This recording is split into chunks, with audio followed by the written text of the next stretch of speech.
Hi, good evening. This is Dr. S. Maheshwari for NCRT in Tamil. நாம் இன்னைக்கு இந்த வீடியோவில் பார்க்க போகிற கண்டென்ட் எவல்யூஷன் தான். ஆனால் எவல்யூஷனில் அடுத்த மூவுக்கு நம்ம போயிருக்கோம். எப்படின்னு பார்த்தீங்கன்னா, எவல்யூஷன் அப்படின்னு சொன்னாலே சேஞ்சஸ். அதில் நாம் இங்கே பார்த்ததெல்லாம் பிக் பேங் தியரி, இந்த உலகம் எப்படி ஃபார்ம் ஆச்சு, தட் இஸ் யூனிவர்ஸ் எப்படி ஃபார்ம் ஆச்சு, அதுலேருந்து எர்த் பிளானட் எப்படி வந்திருக்கலாம், எல்லாமே ஒரு கஸ் தான். அங்கெல்லாம் அப்படியே வரும்போது நம்ம வெறும் ஃபானா அண்ட் ஃப்ளோரான் படிக்க ஆரம்பிக்கிறதுக்கு முன்னாடி அது வாழ்ந்த இடங்களை படிக்கணும்னு அதை படித்தோம். அதுக்கப்புறம் ஃபஸ்ட்டு உயிர் எப்படி வந்தது, அதில் நிறைய கான்ட்ரவர்சிஸ் இருக்கும். ஸ்பெஷல் கிரியேஷன் தியரி, கடவுளால் படைக்கப்பட்டது அப்படின்னு. அதுக்கப்புறம் தானாகவே மட்டில் இருந்தெல்லாம் வந்துச்சு அப்படிலாம் போன கதைகள். நம்ம லூயி பாஸ்டர் ஆணித்தரமாக சொல்கிறாரு, ஒரு உயிர் இன்னொரு உயிரிலிருந்து மட்டும்தான் வந்திருக்கோம் அப்படின்னு. அதுக்காக அவர் ஒரு ரவுண்டு பாட்டம் ஸ்வான் நெக்டு ஃப்ளாஸ்கெல்லாம் வச்சு ப்ரூவ் பண்ணிட்டார். அதாவது ஸ்டெரிலைஸ்டு கண்டென்ட்டில் இருந்து எதுவும் வரல, ஸோ ஒரு உயிர் இன்னொரு உயிரில் இருந்து தான் வந்திருக்கும் அப்படின்ற கண்டென்ட்டை கரெக்டாக கொடுத்தாரு. அதுக்கப்புறம் வந்தவங்க கெமிக்கல் ஆரிஜின் தியரி, அதாவது எப்படி ஒரு ஆட்டம் மாலிக்யூல் மாறி அதுங்கிருந்து காம்பவுண்டாக காம்பவுண்ட்லேருந்து அப்படியே பிரிஞ்சு சுகர் வந்துருச்சு, நைட்ரோஜனஸ் பேசிஸ் வந்துருச்சு, பாஸ்பேட் இருக்குது, டிஎன்ஏ ஃபார்ம் ஆகுது அப்படின்னு லெபார்டரி கண்டிஷனில் கொடுத்தாங்க. ஒப்பாரின், ஹால்டேன், அதுக்கப்புறம் மில்லர் எல்லாம் எக்ஸ்பெரிமெண்டலாக ப்ரூவ் பண்ணுறாங்க. இந்த கதையெல்லாம் சொல்லிக்கிட்டே இருக்கும்போது நம்ம தியரி ஆஃப் நேச்சுரல் செலெக்ஷன் கொடுத்த டார்வின் வரார். சார்ல்ஸ் டார்வின் கேலபாகஸ் ஐலாண்டில் ட்ராவல் பண்ணும்போது அவர் கொடுத்த நிறைய விஷயங்கள் ஏற்கனவே சொன்னாங்க இல்லையா, ஒரு 3 பாயிண்ட் சொல்லியிருப்பாங்க, ஞாபகம் இருக்கும்னு நினைக்கிறேன். இந்த உலகம் இப்போ எப்படி இருக்கிறோ அதே கண்டென்ட்டோட தான் ஃபார்ம் ஆச்சு அப்படின்னு ஒரு விஷயம். அதாவது இப்போ என்னெல்லாம் இருக்கோ அது முதல் காலத்துலேயும் இருந்தது. அப்புறம் இந்த உலகத்துக்கான வயசு ஒரு ஜஸ்ட் 4000 இயர்ஸு இப்படின்னு சொல்லிட்டு இருந்தாங்க. ஒரு 3 பாயிண்ட்டை சொல்கிறாங்க. அதுக்கப்புறம் இந்த மெட்டீரியல் எல்லாம் மாறவே இல்லை அப்படின்னு. ஆனால் நம்ம டார்வின் கலெக்ட் பண்ண அத்தனை ஸ்பீஷீஸோட ரெலிக்ஸ், அதாவது ஃபாசில் எவிடன்ஸ்லேருந்து என்ன சொல்கிறாருன்னா, இந்த உலகம் ரொம்பவே பழமையானது. சும்மா இவங்க சொல்கிற மாதிரி 4000 இயர் எல்லாம் கிடையாது, பில்லியன் இயர்ஸில் இருக்குது. ப்ளஸ் இதே மாதிரி வாழ்ந்த அனிமல்ஸ் ஆகட்டும், பிளான்ஸ் ஆகட்டும், இதுக்கு முன்னாடியும் வாழ்ந்துருக்கு, இதுக்கப்புறமும் வரும், சேஞ்ச் ஆகிட்டே இருக்குது. ஆனால் வேரியேஷன் வந்ததுனால ஒரிஜினல் கண்டென்ட்டும் இருக்குது அப்படின்னு அவர் புட்டு வச்சுட்டாரு அவரோட தியரி ஆஃப் நேச்சுரல் செலெக்ஷனில். அட் த சேம் டைம் இந்த வேலஸும் இந்த மலாய் ஆர்கிபெலாகோவில் ட்ராவல் பண்ணி இவங்க 2 பேரும் சேர்ந்து கொடுத்தது தான் தியரி ஆஃப் நேச்சுரல் செலெக்ஷன். இதோடு நாம் போன வீடியோவை முடிச்சிருந்தோம். இன்றைக்கி நாம் இங்கே என்ன பார்க்க போகிறோன்னா, இவங்க எவல்யூஷன்லாம் சொல்லிட்டாங்க, இதுக்கு எவிடன்ஸ் எல்லாம் எந்தெந்த சப்போர்ட்டிவ் எலிமெண்ட்டை இவங்க கொடுத்துருக்காங்க. இன்றைக்கும் நாம் இதை அப்சர்வ் பண்ணணும். நம்ம உத்து நோக்குனா நமக்கு தெரியும் எப்படி மைன்யூட்டாக. இப்போ ஃபார் எக்ஸாம்பிள் ரொம்ப சிம்பிளாக நம்ம மஸ்கிட்டோ மேட் வச்சு மஸ்கிட்டோ செத்த காலமெல்லாம் போய் இன்றைக்கி அது எவ்வளோ ரெசிஸ்டன்ட் மஸ்கிட்டோஸ் இருக்குது அதை சுற்றி. இந்த மாதிரி சில விஷயங்களை எல்லாம் நம்ம அப்படியே உத்து நோக்குனா எவல்யூஷன் அப்படிங்கிறது ஒரு மாற்றம். இதில் நிறைய எவிடன்சஸை கொண்டு ஏன்னா இது தியரியாக தான் இருக்குது இல்லையா, அந்த மாதிரி. ஸோ இப்போ பார்ப்போம், what are the evidences for evolution. Evidences that evolution of life forms has indeed taken place on earth has come from many quarters. நிறைய இடங்கள்ல இருந்து நமக்கு எவல்யூஷனுக்கான எவிடன்ஸ் கிடச்சிக்கிட்டு தான் இருக்குது. Fossils are remains of hard parts of life form found in rocks. Fossils அப்படின்னு சொன்னால் once upon a time lived plants and animals. இது அப்படியே செடிமெண்ட்டாக செத்து போய் அது மேலே படியப்பட்டு செடிமெண்டல் ராக் செடிமெண்ட் கிடைக்கிறது. Rocks form sediments and a cross-section of earth crust indicate the arrangement of sediments one over the other during the long history of earth. So மேலே படிவங்கள் அப்படியே சேர்ந்து இந்த படிவங்கள், அதாவது இந்த மாதிரி விஷயங்கள் நடக்கும்போது அதுக்கு நடுவில் இடுக்கில் மாட்டிக்கிட்டு இருக்கிற பிளான்ஸ் ஆகட்டும், அனிமல்ஸ் ஆகட்டும், அப்படியே பெட்ரிஃபை ஆகும், அதாவது பதிஞ்சிரும், அதோட இம்ப்ரிண்ட் ஆகிடும். அந்த இம்ப்ரிண்ட்டை தான் நாம் எடுத்து அதனுடைய வயசை கண்டுபிடிக்கிறோம். கார்பன் டேட்டிங் அப்படின்னு சொல்லுவோம். படிப்போம். So different aged rock sediment contains fossils of different life forms who probably died during the formation of a particular sediment. So அந்த டைமில் செத்து போன அனிமல்ஸோ பிளான்ஸோ அதனுடைய ரெலிக்ஸ் நமக்கு கிடைக்கும். Some of them appear similar to modern organisms. They represent extinct organisms, dinosaur. A study of fossil in different sedimentary layers indicate the geological period in which they existed. So நமக்கு சிலது இப்போ இருக்கிற பிளான்ட்டோ ஒரு அனிமலோ அதோட ரிலிக்ஸும் கிடைக்கும். சிலது கம்ப்ளீட்டாக எக்ஸ்டிங்க்ட்னா ஒரு ஸ்பீஷீஸ் கூட இப்போ அவைலபிள் இல்லை, எல்லாமே காணாமல் போனது, இறந்து போயிருச்சு. ஒரு காலத்தில் once upon a time lived அப்படின்னு சொல்லலாம். டைனோசார்ஸ் தான் எக்ஸாம்பிள். ஸோ அங்கேருந்து நம்ம அந்த செடிமெண்ட்டில் இருந்து எடுத்து அதை நம்ம ஃபாசில் ஸ்டடி கார்பன் டேட்டிங் கொடுத்து அந்த ஏஜை கண்டுபிடிச்சா அந்த பர்டிகுலர் அனிமல் ஆகட்டும் பிளான்ட் ஆகட்டும் எந்த காலகட்டத்தை சார்ந்ததுன்னு கண்டுபிடிக்க முடியும். The studies showed that life forms varied over time and certain life forms are restricted to certain geological time span. Hence, new forms of life have arisen at different times in the history of Earth. All this is called paleontological evidences. Paleontological evidences na fossil evidences. இதில் என்ன சொல்கிறாங்க அப்படின்னு பார்த்தீங்கன்னா, life forms varied over the time life வந்து மாறிக்கிட்டே இருந்திருக்கு. சில உயிர்கள் ஒரு பர்டிகுலர் ஏரியாவில் மட்டும் பர்டிகுலர் காலகட்டங்களில் மட்டும் வாழ்ந்திருக்கு. ஸோ பர்டிகுலர் காலகட்டம் அண்ட் பர்டிகுலர் ஏரியா பின்னாடி வரும் நம்ம அடாப்டிவ் ரேடியேஷன்லாம் படிக்கும்போது வரைசன் at different times in history of earth. இதெல்லாம் நம்ம படிக்கிறது, அதாவது அதோட பாஸ்ட் லிவிங் அனிமலோட ரெலிக்ஸை செடிமெண்டரி ராக்ஸ்லேருந்து எடுத்து படிக்கிறது இதுக்கு பேர் பேலியன்டாலஜிக்கல் ஸ்டடீஸ். இந்த எவிடன்ஸை நம்ம எவல்யூஷனுக்கு முன்மொழியறதுனால பேலியன்டாலஜிக்கல் எவிடன்ஸ்னு சொல்கிறோம். Do you remember how the ages of fossils are calculated? இது கால்குலேட் பண்ணுறதுக்கு அவங்க யூஸ் பண்ணுறது கார்பன் டேட்டிங் டெக்னாலஜி. இது தெரிஞ்சிருக்கும்னு நினைக்கிறேன். யூஸ்வலாக பார்த்தீங்கன்னா கார்பன் வந்து ஒரு ஸ்டேபிள் ஃபார்மாகவும் இருக்கும், அன்ஸ்டேபிள் ஃபார்மாகவும் இருக்கும். ஸ்டேபிள் ஃபார்ம் அப்படின்னு சொன்னிங்கன்னா ஸ்டேபிள் ஃபார்மில் யார் இருக்காங்கன்னா C12 இருக்கும். அன்ஸ்டேபிள் ஃபார்மில் யார் இருக்காங்க அப்படின்னு பார்த்தீங்கன்னா C14 இருக்கும். ஸோ இப்போ ஒரு அனிமல் செத்துருது, ஒரு பிளான்ட் கார்பன் எப்பவுமே சைக்கிள் ரொட்டேட் ஆகிட்டே இருக்கும். ஏன்னா கார்போஹைட்ரேட் இஸ் ரெஸ்பிரேட்டரி சப்ஸ்ட்ரேட், கண்டிப்பாக அங்கே கார்பன் இருக்குது, ஒவ்வொரு உயிரியல்லையும் இருக்கும். ஏன்னா அதுலேருந்து தான் ATP வருது, அதுதான் பேசிக் மெட்டபாலிசம் கூட. அப்படின்னு பார்த்தீங்கன்னா இப்போது காலப்போக்கில் என்ன ஆகும் அப்படின்னா ஒரு அனிமலோ ஒரு பிளான்ட்டோ செத்துட்ட பிறகு அப்படியே இது அப்படியே டீகே ஆகி இந்த விஷயங்கள் இந்த C14 அப்படியே டீகே ஆகி ரேடியோ ஆக்டிவ் அப்படியே நைட்ரஜனாக மாறும். ஓகே, இது நைட்ரஜனாக மாறும். ஸோ இது ஏன்னா அப்போ என்ன பண்ணுவாங்க, இந்த 12க்கும் 14க்கும் இருக்கிற ரேஷியோவை வச்சு they'll just find out. So carbon 14ஓட ஆஃப் லைஃப் பீரியட் எவ்வளோ அப்படின்னு எடுத்துக்கிட்டிங்கன்னா 5730 years. ஸோ இப்போ ஒரு அனிமல் இந்த காலகட்டத்தில் இறந்துருந்துச்சுன்னா அதோட லைஃப் இது. இன்னும் ஒரு குவார்ட்டருக்குள்ளே போனால் என்ன அப்படின்னு அப்படியே கிராஜுவலாக அதோட ஏஜ் அந்த செடிமெண்டரி ராக் வச்சு. ஏன்னா இந்த அனிமலில் இந்த கார்பன் டேட்டிங் டெக்னாலஜியை வச்சு பார்த்திங்கன்னா ஒரு 60 வருஷம் வரைக்கும் செத்துப்போன பிளான்ட் அனிமல்ஸு அந்த காலகட்டங்களை கண்டுபிடிக்கலாம்.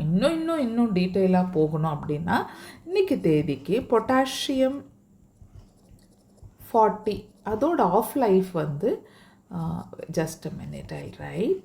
Off life வந்து 1.26 billion years. இதை வச்சு கண்டுபிடிக்கிறாங்க. இன்னும் போனீங்கன்னா பெரிலியம் 10 இன்னொரு ஐட்டத்தை வச்சு போகிறாங்க. இது வந்து 1.52 million years. So of life நான் ஐம் டாக்கிங் அபவுட். ஸோ இந்த கார்பன் டேட்டிங் வந்து இந்த இயர்ஸ்க்குள்ளே, அதாவது ஒரு 60 years வரைக்கும் இருக்கிற 60,000 not 60 years சாரி 60,000 years வரைக்கும் இருக்கிறத பார்க்குறதுக்கும் இன்னும் கொஞ்சம் மில்லியன் போனோம்னா இந்த கண்டென்ட்டுக்குள்ளே வராங்க. ஸோ இதெல்லாம் தான் நம்ம யூஸ் பண்ணுற methodologies for just a minute, dog started barking.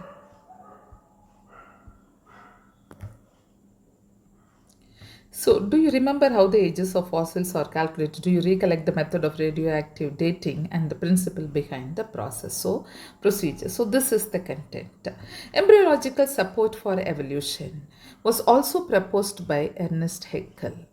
Okay. this is a fellow, based upon the observation of certain features during embryonic stage common to all vertebrates that are absent in adult. So ஒரு embryo வளரும் போது இருக்கிற சில விஷயங்கள் ஒரு பூனையிலே ஆகட்டும், ஒரு மனுஷன்லே ஆகட்டும், இதுக்கு நடுவில் இருக்கிற இன்னும் இதுக்கு கீழே இருக்கிற ரெப்டைல்ஸோ இல்லை ஃபிஷ்ஷஸோ இனிஷியல் ஸ்டேஜ் எல்லாம் ஒரே மாதிரி தான் இருக்குது, வளரும்போது தான் அது மாறுது அப்படின்னு எர்னஸ்ட் ஹேக்கல் சொல்கிறாரு.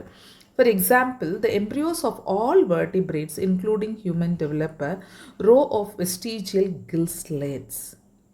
Okay, just behind the head, but it is functional organ only in fishes and not found in any other adult vertebrate. So gill slits அதாவது எம்ப்ரியோவில் இருக்குது, வெஸ்டீஜியலாக ஆகிடுது, காலப்போக்கில் அது ஃபிஷ்ஷை தவிர வேறு எதுலேயுமே அது ஒர்க் அவுட் ஆகலை. However, this proposal was disapproved on careful study performed by Carl Ernst von Baer. Okay, so in the Ernest Haeckel சொன்னதை von Baer disprove பண்ணிறாரு. He noted that embryos never pass through adult stages of other animals. So அந்த மாதிரிலாம் ஒரு பெரிய கனெக்ஷன்லாம் இல்லை, so எம்ப்ரியாலஜிலேயே ஒன்றும் பெரிய connection இல்லை அப்படின்னு von Baer சொல்கிறாரு. ஹெக்கல் சொன்னதை டிஸ்ப்ரூவ் பண்ணுறாரு. Comparative anatomy and morphology show similarities and differences among organisms of today and those that existed years ago. இதுலேயே நீங்கள் பார்த்தீங்கன்னா நிறைய அனாட்டமிக்கல் அண்ட் மார்ஃபலாஜிக்கல் ஃபீச்சர்ஸ் இதெல்லாம் கிட்டத்தட்ட நிறைய சிமிலாரிட்டிஸ் இருக்கும் போவோம். Such similarities can be interpreted to understand whether common ancestors were shared or not. இதை வச்சு நம்ம பார்க்கலாம். இப்போ நீங்கள் கார்டன் லிசர்டை பார்த்தீங்கன்னா ஒரு மினியேச்சராக தெரியும், ரொம்ப குட்டியான ஒரு டைனோசாரை வரைஞ்சி பார்த்தா அது பக்கத்தில் கார்டன் லிசர்ட் வச்சா கொஞ்சம் கழுத்து லிஃப்ட் பண்ணி பார்த்தா ஒரே மாதிரி இருக்கிற மாதிரி இருக்கும். அதே மாதிரி இந்த ட்ரீயில் பார்த்தீங்கன்னா இது ஒரு டைனோசர் ஃபேமிலியோட ட்ரீ. இதில் இது இருக்கு இல்லைங்களா, டீரனோடான் இருக்குது இல்லையா, இந்த டீரனோடானும் இன்றைக்கி இருக்கிற உட்பெக்கரையும் பார்த்தா கிட்டத்தட்ட ஒரே மாதிரி, உட்பெக்கருக்கும் அப்படியே இப்படி பெரிய பீக் கொஞ்சம் சிமிலாரிட்டிஸ் இருக்கும். ஏன்னா இந்த ட்ரீயே ரொம்ப ரொம்ப பெருசாலாம் இங்கே சொல்லலை. இந்த ட்ரீயில் பார்த்திங்கன்னா 2 மேட்டர் இருக்குது. ஒரு மேட்டர் என்னென்னா சாரீஷியன்ஸ், இங்கே நான் எழுதியிருக்கேன், லிசர்ட்க்கு இருக்கிற ஹிப் மாதிரி இருக்கும் இதோட ஹிப்பில். ஆர்னிதீஷியன்ஸ் இதில் பேர்ட்ஸோட ஹிப்பில் எப்படி இருக்கும், போன் சின்னதாக அந்த மாதிரி இருக்கும். ஸோ இதனோட ஹிப்பில் கொஞ்சம் லென்த்தியாக இப்படி வந்திருக்கும். இந்த ஆர்னிதீஷியன்ஸில் பார்த்தீங்கன்னா கொஞ்சம் குட்டியாக இப்படி வந்திருக்கும். ஸோ இது பேர்டாக மாறி இருக்குது. ஸோ ஆர்கியாப்டரஸ் ஒரு கிரேட் எக்ஸாம்பிள். ஏன்னா இது பீக்கும் இருந்துச்சு, பல்லும் இருந்துச்சு, அதாவது தாடையும் இருந்து பல்லும் வர மாதிரி ஃபெதர்ஸ் வந்திருக்கு.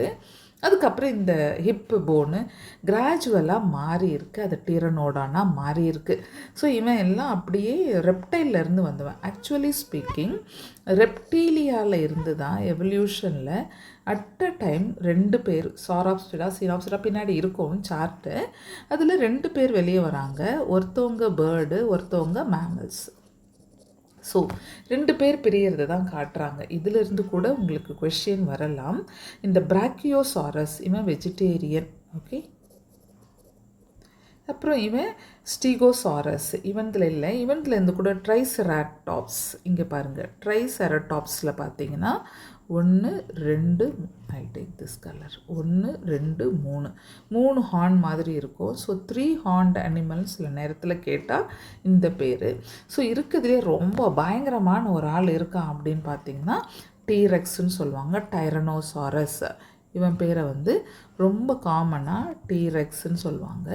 இவன் 20 feet ஹைட்டு. அதுக்கப்புறம் இவங்க எல்லாமே எக்ஸ்டிங்க்ட் இப்போது. ஸோ இது டைனோசார் ஃபேமிலி. இந்த ஃபேமிலியில் எப்படி இங்கேருந்து அப்படியே இந்த பேர்டோட கேரக்டர்ஸ்லாம் டீரனோடான் ஃபஸ்ட்டு எப்படி இவால்வ் ஆகி வந்தாங்கிறது இந்த ட்ரீ. இதுவும் ஒரு கைண்ட் ஆஃப் அன் எவிடன்ஸ் தான், morphological and anatomical evidences. Such similarities can be interpreted to understand whether common ancestors were shared or not. For example, whales, bats, cheetah and human, all mammals, share similarities in the pattern of bones of 4 limbs. 4 limb அப்படின்னு எடுத்துக்கிட்டிங்கனாலே உங்களுக்கு ஒரு humorous, radius, அல்னா, carpal, metacarpal, ஃபெலாஞ்சஸ். இதுதான் நம்ம இதில் locomotion லெசனில் படித்தோம். எல்லாத்துலேயும் அதான் இருக்குது. ஆனால் இதனுடைய ஃபங்க்ஷன் மாறுது. இப்போ நமக்கு அது கைகளாக இருக்குது, ஹேண்டில் த டூல்ஸ். இதுக்கு முந்தின குரூப்பெல்லாம் மனுஷனை தவிர மீது எல்லாத்துக்கும் அது கால்களாக இருக்குது ஓடுறதுக்கு. பேட்டுக்கு அது பறக்கிறதுக்கு விங்ஸாக இருக்குது. வேல்ஸ்க்கு அது அப்படியே ஸ்விம் பண்ணுறதுக்கான ஆர்கனாக மாறிடுச்சு. ஸோ அதனுடைய ஃபங்க்ஷன் வேரி ஆகுது. மற்றபடி உள்ளே இருக்கிற அனாட்டமி ஒரே மாதிரி இருக்குது. அப்படி இருந்தால் அது ஹோமோலாகஸ்ன்னு படிப்போம். And though these forelimbs perform different functions in these animals, they have similar anatomical structures. All of them have humerus, radius, ulna, carpal, metacarpal, and phalanges in their forelimbs. Hence, in these animals, the same structure developed along different direction due to adaptations to different needs. ஆமாம், different need தான். இப்போ தண்ணியில் மிதந்துக்கிட்டு இருக்கிற ஒரு அனிமலுக்கு ரெக்கை வச்சு அது என்ன பண்ண போகுது, அதுக்கு தேவை ஸ்விம் பண்ணுறதுக்கான ஆர்கன். அதே மாதிரி ஏர் மோடுக்கு வரும்போது அதுக்கு பறக்கிறதுக்கான ஒரு விஷயம். So this is divergent evolution and these structures are homologous. இதெல்லாம் எக்ஸாம் கொஷின், ரொம்ப ரொம்ப முக்கியம். ஹோமோலாகஸ்னா டைவர்ஜென்ட், அனலாகஸ்னா convergent. Homology indicates common ancestry. இதில் common ancestry, similar anatomy, different function. Okay, so other examples are vertebrate hearts or brain. ரெண்டுமே in plants also, the thorn and tendrils of Bougainvillea and Cucurbita. So thorns in Bougainvillea, tendrils in Cucurbita offer represent homology. Okay, இதுவுமே homology. function vary. இது பிரிக் பண்ணுது, இது வந்து சுற்றிக்கிட்டு coil பண்ணிக்கிட்டு அதை அப்படியே லிஃப்ட் பண்ணுறதுக்கு உதவுது கியூகர்பிட்டாவில். ஸோ ரெண்டு டிஃப்ரெண்ட் ஃபங்க்ஷன் ஆயிருச்சு, ஆனால் அதோடைய அனாட்டமி ஆரிஜின் எல்லாம் ஒரே மாதிரி. homology is based on divergent evolution, whereas analogy refers to a situation exactly opposite. Wings of butterfly and birds look alike. They are not anatomically similar structure, though they perform similar functions. So, இங்கே convergent evolutionல anatomy-ஓ origin-ஓ different, function same. Hence, analogous structures are as a result of convergent evolution. Different structures evolving for the same function and hence having similarity. Other examples of analogy are the eye of the octopus. இதெல்லாம் exam question.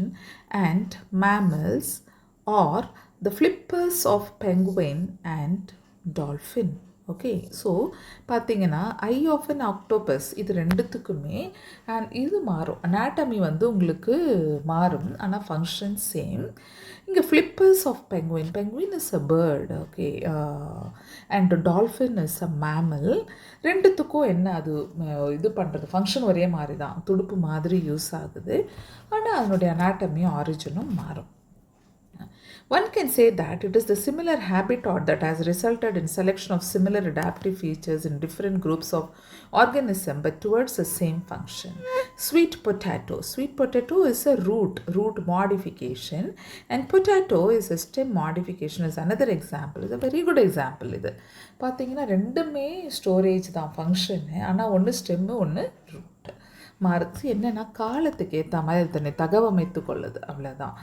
அதுக்கப்புறம் அது வாழும் இடத்தை வாழும் இடத்தை சேர்ந்து அதனுடைய விஷயங்கள், அதனுடைய ஆர்கன்ஸை கொஞ்சம் கொஞ்சமாக மாடிஃபை, ஒரு பாயிண்ட் ஆஃப் டைமில் நேச்சுரல் இதுதான் ஃபிட் ஆகுதுன்னு ஃபிட் பண்ணி வச்சிடுறது.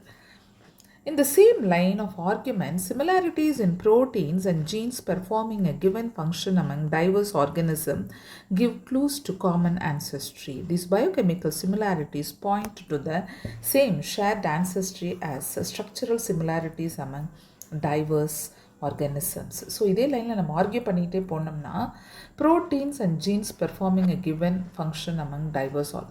என்ன, இந்த ப்ரோட்டீன் இருந்தால் இது இப்படி இருக்குது, அந்த ப்ரோட்டீன் இருந்தால் அது அப்படி இருக்குது. இது கண்ட்ரோல் பண்ணுற ஆள் யார்? ஜீன். ப்ரோட்டீன் சிந்தசிஸை கண்ட்ரோல் பண்ணுறது ஜீன். இது எல்லா எல்லா ஆர்கனிசமுக்கும் ஒரே மாதிரி தானே இருக்குது. இந்த விஷயம் காமன், தட் இஸ் ப்ரோட்டீன் சிந்தசிஸ்ங்கிறது காமன். இது பயோகெமிக்கல் சிமிலாரிட்டி தான். என்ன ஒன்று, அதுக்கும் எஸ்கேபிசம்னு ஒன்று இருக்கும் இல்லையா, அனிமல் யாராவது துரத்த வந்தால் ஓடுது. நாமளும் அதை தானே பண்ணுறோம், இல்லாட்டி திருப்பி தாக்குது. ஸோ இந்த மாதிரி நிறைய விஷயங்கள் சிமிலர். ஸோ பயோகெமிக்கல் சிமிலாரிட்டிஸும் இருக்குது. இதில் இருந்தெல்லாம் பார்த்தீங்கன்னா அனாட்டமிக்கல் சிமிலாரிட்டி, ஸ்ட்ரக்சரல், மார்ஃபலாஜிக்கல், இதையெல்லாம் ஆனால் கொஞ்சம் கொஞ்சம் அதனுடைய இடங்களுக்கு ஏற்ற மாதிரி மாறி இருக்குது. Man has bred selected plants and animals for agriculture, horticulture, sport or security. So மனுஷன் என்ன பண்ணுறான், தன்னோட தேவைகளுக்காக சில விஷயங்களை புதுசாக மாற்றி மாற்றி வளர்த்துக்கிட்டு இருக்கான். நியூ ப்ரீடிங்கை கொண்டு வரான், வெரைட்டிஸை கொண்டு வரான். அக்ரிகல்ச்சரோ இல்லை ஹார்டிகல்ச்சரோ இல்லை அழகுக்காகவோ இல்லை ஸ்போர்ட்ஸ்க்காகவோ செக்யூரிட்டிக்காகவோ. Man has domesticated many wild animals and crops. This intensive breeding program has created breeds that differ from other breeds, example dogs, but still are the same group. பார்த்திங்கன்னா அவனோட தேவைக்காக அவன் டிஃப்ரெண்ட் ப்ரீடிங் வெரைட்டியை கொண்டு வந்துட்டான். டாகில் எவ்வளோ ப்ரீடிங் வெரைட்டிஸ் இருக்குது, கேட்டில் இருக்குது. பிளான்ஸில் எடுத்துக்கோங்க, வைல்டு கேபேஜ், க்ரூசிஃபரே படித்தோம், வைல்டாக இருந்ததுலேருந்து தான் நமக்கு அப்படியே ப்ரீட் பண்ணி புது வெரைட்டி கேபேஜ், ப்ரோக்காலி, அதுக்கப்புறம் நுல்கோல், அதுலேருந்து வந்தது தான் காலிஃப்ளவர். இது எல்லாமே வைல்டாக ஒரு இடத்துலேருந்து ஆரம்பித்து அவனுடைய தேவைகளுக்காக கொஞ்சம் கொஞ்சமாக மாற்றி கொண்டு வந்துட்டான். ஆனால் ஸ்டில் அது எல்லாமே குரூசிஃபரேல இருக்குது அந்த மாதிரி. It is argued that if within hundreds of years man could create new breed, could not nature have done the same over millions of years. பார்த்துக்கோங்க, ஒரு மனுஷனால் இவ்வளோலாம் பண்ணும்போது ஒரு ஃபியூ ஹண்ட்ரட் இயர்ஸில் நேச்சர் பில்லியன் இயர்ஸில் பண்ணியிருக்காதா இந்த சேஞ்சை? கண்டிப்பாக பண்ணியிருக்கும். Another interesting observation supporting evolution by natural selection comes from England. In a collection of moth made in 1850s, that is before industrialization set in, it was observed that there were more white-winged moth. Industrial civilisation வரத்துக்கு முன்னாடி அங்கே இருந்த moth எல்லாம் white colour on trees then dark winged are melanised moth. Dark winged மாத்தை விட white wing மாத் இருந்துச்சு. சிம்பிளாக இதை சொல்லிடுறேன். இண்டஸ்ட்ரியல் ரெவல்யூஷன் வரத்துக்கு முன்னாடி ஒயிட் கலரில் ஒரு மாதிரி பேல் லைட் கலரில், ஏன்னா இந்த மரங்களில் லைக்கன் வளர்ந்துக்கிட்டு இருந்துச்சு. லைக்கன் யூஸ்வலாக பொல்யூஷன் இருக்கும்போது அது வளராது. ஸோ இது லைக்கனோடு சேர்ந்து இருக்கும்போது எனிமிக்கிட்டேருந்து எஸ்கேப் ஆகிறதுக்கு ஒரு ஈஸியான பாடி மிமிக்கிங் கூட வச்சுக்கலாம் இதை. ஸோ அப்போ லைட் கலர். இண்டஸ்ட்ரி அந்த ஏரியாவே ஸ்மோக்கியாக மாறி, அந்த ஏரியா டார்க்காக மாறி, மரங்களோட பட்டை இருக்குல்ல, பார்க்கெல்லாம் டார்க்காக மாறும்போது இங்கே பொல்யூஷனால் நம்ம லைக்கன் அங்கே இல்லை, ஆனால் ரொம்ப இன்டீரியர் வில்லேஜஸில் வளர்ந்துக்கிட்டு தான் காணாமல் போகலை, எக்ஸ்டிங்க்ட் ஆகலை. அந்த ஜோனை தவிர்த்து உள்பக்கமாக வளருது. ஆனால் அங்கே இருந்த மாத்தெல்லாம் எஸ்கேப் ஆகி போனது மிச்சம் அங்கே இருந்ததெல்லாம் காலப்போக்கில் லைட் கலராக இருந்ததெல்லாம் டார்க் கலராக மாறுது. காரணம் என்னென்னா இண்டஸ்ட்ரியல் ரெவல்யூஷனால் நிறைய ஸ்மோக் வருது. இந்த இண்டஸ்ட்ரீஸ் வரும்போது இந்த ஸ்மோக்கால் மரங்களோட பார்க்கெல்லாம் ரொம்ப டார்க் ஆகுது. அங்கே ஃபேராக இருந்தால் ஈஸியாக மாட்டிக்கும் அப்படின்னு நேச்சுரே அதை அப்படியே கிராஜுவலாக மாற்றிடுச்சு டார்க் கலராக, so that it can easily escape from enemies. அதே மாதிரி, அதாவது மரத்தினுடைய பட்டை மாதிரியே தன்னை மாற்றிக்கிட்டு இருக்குது. இதுதான் கதை. இப்போ படிப்போம். Before industrialization set in, it was observed that there were more white-winged moth on tree than dark-winged or melanized moth. However, in the collection carried out from the same area, but after industrialization, that is in 1920, there were more dark-winged moths in the same area, that is the proportion was reversed. Industries வரதுக்கு முன்னாடி, that is 1850s white winged maths நிறைய இருந்துச்சு. Industry வந்த பிறகு 1920 dark winged maths இருக்குது. அதுக்கு reason என்ன பார்ப்போம். இந்த டயக்ராமும் கொஞ்சம் பார்த்துக்குங்க. இந்த பார்க் எவ்வளோ லைட்டாக இருக்குது, இந்த பார்க் டார்க்காக இருக்குது. The explanation put forth for this observation was that predators will spot a moth against a contrasting background. During post-industrialization period, the tree trunks became dark due to industrial smoke and soot. Under this condition, the white-winged moth did not survive due to predators. வாழ முடியல. Dark-winged or melanized moth survived. Before industrialization set in, thick growth of almost white-colored lichens covered the trees. In that background, the white-winged moth survived, but the dark-colored moth were picked out by predators. So இண்டஸ்ட்ரிக்கு முன்னாடி white கலரில் lichen கவராக போய் white winged மாத்துலாம் survive ஆச்சு, dark wing மாத்துலாம் செத்து போச்சு, பிரெடேட்டரால் சாகடிக்கப்பட்டது. Do you know that lichens can be used as industrial pollution indicators? Of course. ஒரு ஏரியாவில் லைக்கன் வளர்ந்துக்கிட்டே இருக்குது, திடீர்னு அது வரல, ஏன்னா அது சல்ஃபர் டை ஆக்சைடெலாம் இருக்கிற இடத்துல வளராது. எப்போ ஒரு ஆட்டோமொபைல் இண்டஸ்ட்ரியெல்லாம் வந்து நிறைய சல்ஃபர்லாம் ரிலீஸ் ஆக ஆரம்பிக்குதோ, பொல்யூட் ஆகுதோ, அங்கே லைக்கன் வளராது. ஸோ லைக்கன் இருந்துகிட்டே இருந்தால் அந்த இடத்துல லைக்கன் வளரலைன்னா அந்த ஏரியா பொல்யூஷன் ஆகிடுச்சு, அதுதான் indicator. They will not grow in areas that are polluted. Hence, moths that were able to camouflage themselves, that is, hide in the background, survived. This understanding is supported by the fact that in areas where industrialization did not occur, example in rural areas, the count of melanic moth was low. This showed that in a mixed population, those that can better adapt survive and they increased in population size. Remember that no variant is completely wiped out. So இங்கே பார்த்தீங்கன்னா உள்ளே போயிருச்சு, கிராமங்களுக்குள்ளே போயிடுச்சு, rural ஏரியாவுக்கு போய் and malonic அங்கே போகும்போது மெலனைசேஷன்னா அந்த டார்க் விங்டு மாத்து குறைவாக இருக்குது. ஸோ அங்கே கொஞ்சம் மிக்சடு பாப்புலேஷனாக வெள்ளை கலர் மாத்து, டார்க் கலர் எல்லாமே இருக்குது. ஸோ இதில் என்னென்னா அந்த ஏரியா அந்தந்த ஏரியாவுக்கு ஏற்ற மாதிரி அடாப்ட் ஆகி சர்வைவ் ஆகி அதோட பாப்புலேஷனை இன்க்ரீஸ் பண்ணிக்குது. So remember, no variant is completely. So புதுசாக வந்தவன் கம்ப்ளீட்டாக காணாமலும் போகலை, பழசாக இருந்தவனும் கம்ப்ளீட்டாக காணாமலும் போகலை, அது அடாப்ட் ஆகி கொஞ்சம் கொஞ்சமாக தனக்கு எந்த இடம் கரெக்டாக ஃபிட் ஆகுதோ அங்கே போய் செட்டில் ஆகுது அப்படின்னு சொல்கிறாங்க. Similarly, excess use of herbicides, pesticides, etc. has only resulted in selection of resistant varieties in a much lesser time scale. This is also true for microbes against which we employ antibiotics or drugs against eukaryotic organism cell. So இங்கே பார்த்தீங்கன்னா இதில் என்ன சொல்கிறாங்கன்னா, இப்போ நம்ம ஒரு antibiotic போட்டு ஒரு மைக்ரோபை கல்ச்சர் பண்ணுறோம் அப்படின்னு சொன்னால் கொஞ்சம் காலகட்டத்துக்கு மேலே, இப்போ டிபி பாக்டீரியாலாம் இருக்குது இல்லையா, they are quite resistant to any kind of antibiotics. அந்த மாதிரி ரொம்ப குறைந்த காலகட்டத்திலே இந்த சேஞ்சஸை இவங்கெல்லாம் காட்டுறாங்க. Hence resistant organism cells are appearing in a time scale of month or years and not centuries. These are examples of evolution by anthropogenic action. மனுஷனோட ஆக்ஷனில் ஒரு ரெசிஸ்டன்ட் வெரைட்டியை ஒரு ஃபியூ டேஸில் ஃபியூ மந்த்ஸ்லேயே கொண்டு வர முடியுது, ஃபியூ இயர்ஸ்க்குள்ளே, not in century. So this also tell us that evolution is not a directed process in the sense of determinism. It is a stochastic process based on chance events in nature and chance of mutation of the organism, mutations in the organisms. பாருங்கள் இவர் என்ன சொல்கிறாங்க அப்படின்னு பார்த்தீங்கன்னா, இப்போ நம்ம மைக்ரோப்லேயே இந்த changes எல்லாம் ஒரு ஃபியூ இயர்ஸில் கொண்டு வர முடியுது அப்படின்னு சொன்னால், காலப்போக்கில் இந்த எவல்யூஷன் அப்படிங்கிறது இவ்வளோ தான் நடந்து முடிஞ்சிருச்சு. ஒரு டிட்டர்மினண்ட்டாக ஓகே 10 வருஷத்துக்கு இப்படி நடக்கணும், 100 வருஷத்துக்கு இப்படி நடக்கணும் அப்படிலாம் ஒன்றும் சொல்ல முடியாது எவல்யூஷனில். அது பொறுமையாக ஸ்லோவாக ஆனால் நடந்துக்கிட்டே இருக்கிற ஒரு ப்ராசஸ். அதில் நேச்சரோட கான்ட்ரிபியூஷன், நேச்சர் செலக்ட் பண்ணுற கான்ட்ரிபியூஷனும் மியூட்டேஷனோட கான்ட்ரிபியூஷனும் ரொம்ப முக்கியம். அதனால் பழையன டோட்டலாலாம் காணாமல் போயில, அதுவும் கொஞ்சம் இருக்குது. அந்த இடம் மாற மாற அந்த காலப்போக்குக்கு ஏற்ற மாதிரி அது மாறிக்கிட்டும் வருது அப்படின்னு சொல்கிறது தான் இதெல்லாமே ஒரு குட்டி குட்டி evidences to prove that evolution is a change, it keeps moving on. அந்தந்த நேச்சர் எப்படி செலக்ட் பண்ணுச்சு அப்படின்னு சொல்லி இந்த கதை இப்படி போயிட்டே இருக்குது. இதுக்கு அடுத்த வீடியோவில் நம்ம அடாப்டிவ் ரேடியேஷன் பற்றி படிப்போம், ஏன்னா அதுவுமே பெருசாக எக்ஸாம்பிள்ஸ் எல்லாம் கொடுத்து படிக்கணும்.